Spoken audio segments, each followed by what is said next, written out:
नमस्कार मैत्रिणींनो, आज आपण ताकापासून कढी बनवणार आहे। ते कशा प्रकारे बनवायचे आहे ते आज आपण पाहणार आहे। त्यासाठी लागणारे साहित्य मी घेतलं आहे। अर्धा लिटर ताक घेतलं आहे। मी रेडीमेड ताक घेतले, दुकानात जे मिळतं ते ताकाची पिशवी आहे ही। आणि 1 चमचा बेसन, थोडीशी कोथिंबीर, कढीपत्ता, मोहरी, लसूण, जिरं मोहरी आणि 1-2 मिरच्या आणि फोडणी देण्यासाठी तेल। आता मी भांड्यात 3 ते 4 चमचे तेल टाकलं आहे गरम करण्यासाठी। त्यात आता आपल्याला जिरं मोहरी टाकायचे आहे।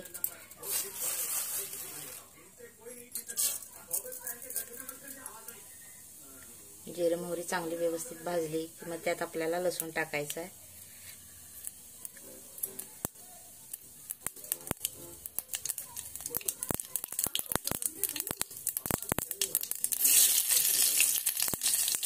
लसूण पण आपल्याला चांगला भरपूर असा भाजून घ्यायचा आहे। जास्त पण काळा करायचा नाही, फक्त जरासा तांबूस करून घ्यायचा आहे। लसूण असा झाला की ह्यात आपल्याला कढीपत्ता टाकून घ्यायचा। कढीपत्ता टाकला की त्यात हळद टाकून घ्यायची, म्हणजे कढीला आपल्या कलर चांगला येतो। आणि हे अशा प्रकारे घालून घ्यायचे। हे 1 चमचा घेतलेल्या बेसन मध्ये आता आपल्याला थोडे पाणी मिक्स करत घ्यायचं आहे, जेणेकरून ते आपल्याला कढीत घालता येईल। बेसन यासाठी घालायचं आहे की कढीचं टेक्स्चर आपल्याला चांगल्या प्रकारे ठेवायचं आहे। नाही जर त्यात बेसन घातलं तर ते एकदम पातळ होऊन जाईल, म्हणून थोडंसं बेसन घालायचं, जेणेकरून त्याला थोडासा घट्टपणा येईल। म्हणून आपण हे बेसन ह्यातच फेटून घालायचं। यात नाही जर फेटून घातलं तर त्यात गाठी तयार होतील, म्हणून यातच मी व्यवस्थित असं फेटून घेत आहे। आणि हे पाणी आता आपल्याला कढीत घालून घ्यायचं आहे। आता ह्या कढीमध्ये आता आपल्याला हे मिक्स करून घेतलेले बेसन घालायचं आहे। त्यात आता वरून थोडीशी कोथिंबीर घालू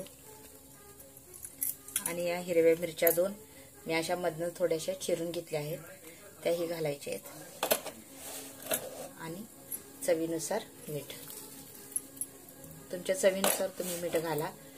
जर ताक आंबट असेल तर थोडंसं जादा घाला, नसेल तर थोडंसं घातलं तरी चालेल, तुमच्या आवडीनुसार तुम्ही घालू शकता। आता ह्या कढीला आपल्याला पूर्ण उकळून घ्यायचं नाही, फक्त उकळी यायला लागली की गॅस बंद करून घ्यायचा, जेणेकरून आपली कढी फुटली जाणार नाही, व्यवस्थित कढी आपली बनेल।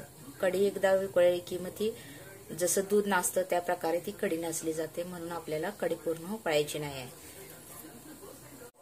अशा प्रकारे आपल्याला कढी उकळून घ्यायची आहे। अशी उकळी यायला लागली की गॅस बंद करून घ्यायचा आपला, आणि कढी थंड झाली की ती जेवणासाठी आपल्याला घेऊ शकता। हे पहा, आपली कढी अशा प्रकारे दिसत आहे। माझी ही रेसिपी तुम्हाला आवडली असेल तर माझ्या चॅनलला नक्कीच लाईक, शेअर आणि सबस्क्राईब करायला विसरू नका। आणि ही कढी तुम्ही गरम भातासोबतही खाऊ शकता आणि त्याचा आनंद घेऊ शकता। आणि माझ्या चॅनलला नक्कीच सबस्क्राईब करा।